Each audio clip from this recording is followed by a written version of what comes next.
Hey,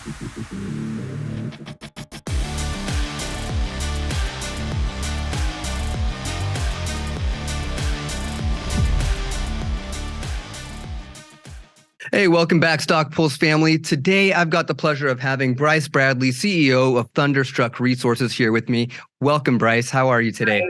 Very nice. I'm doing very well, Patrick. Thanks for having me today. So today, I just really want to talk about the Nakoro project. It sounds like you guys have some targets identified there. Can you give us a quick update on that? Sure. So all of our assets are in the country of Fiji, which is in the middle of the ocean of 3,000 kilometers from New Zealand, but it's a highly mineralized island. And we pretty much have first mover advantage in the island. We got there fairly early, and we picked up some spectacular assets. We have 2 zinc copper assets, and one of them that you're just talking about now, Patrick, is Nakoro. That's the one that we just did the most recent work on. So that's in the news. And both of them have been drilled in the past by Anglo-Pacific way back in the 70s.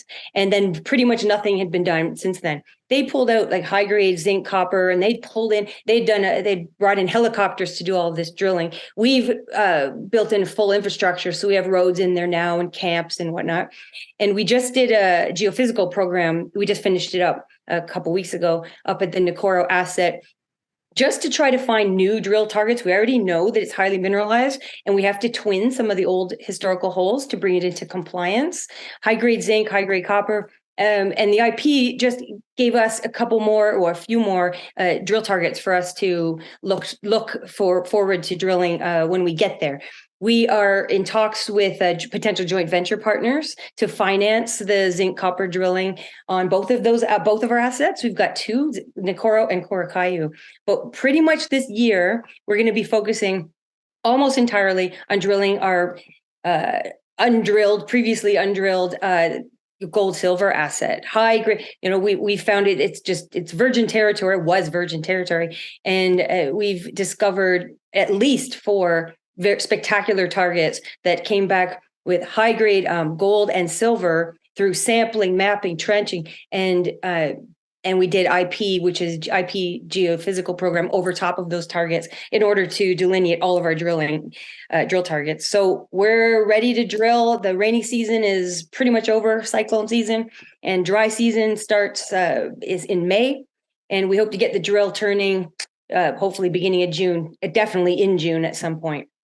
So that is really great news. Now, I'll tell you, I've always looked forward to visiting mining sites, and I wouldn't be upset to go to Fiji and see what you guys are doing out there. Well, believe it or not, Patrick, this is the first year we probably are going to be entertaining site visits. Ooh. We've been wanting to do it for the last few years, but then COVID, they locked the borders. I was there for well over a year. I couldn't get out. No one could get in. And so that was a couple years of nightmarish nonsense of no site visits. And last year, we want to bring everything in-house because everything's so remote, in the middle of the jungle, in the middle of an island, in the middle of the ocean.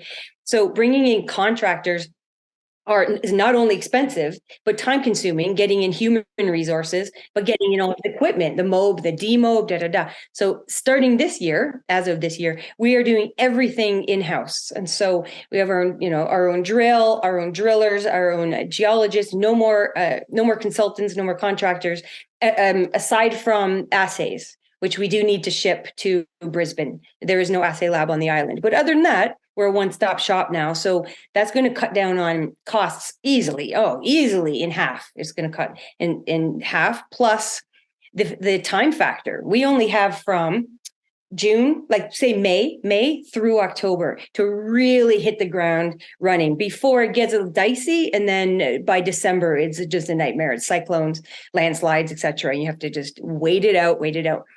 So time is of the essence. And now that we're going to be in-house, we can get all of this stuff done efficiently and cost effectively. And hopefully, to your point, be able to start to do some tours and on the zinc copper asset and our gold asset. The gold asset right now is a fly camp. So you kind of have to be in shape. Yeah, it's tense, like tent city, but it's I've been working out. I can handle that. see, you gotta, sometimes a little bit of walking, but it's a beautiful tent city. You got a kitchen built and the toilets and all this stuff. It's fine. It's totally fine. It's like I really hope that my wife is not going to listen to this specific episode because I have a feeling I won't hear the end of it for quite a while. Yeah, but she can come. I mean, you know what you do. You absolutely. You stick her on the resort. There will be zero complaints. Over on the coast, we're in the middle. And then you just venture in the middle and then you just visit, you just visit on weekends for a cocktail or two. And then you go back in the jungle, which is a completely different world. So Bryce, it sounds like you have quite an adventure going on there. And I give it to you guys props and kudos for finding that hidden treasure literally out in the middle of nowhere, in the middle of the ocean. So congrats, and we'll be in touch for sure. It's digging for treasure, that's for sure. Absolutely. And not only are you digging, but you're finding it too. So this is very exciting. I look forward to getting more updates from you, and we'll keep in touch. Thanks again, Bryce. Thank you so much, Patrick. Appreciate it.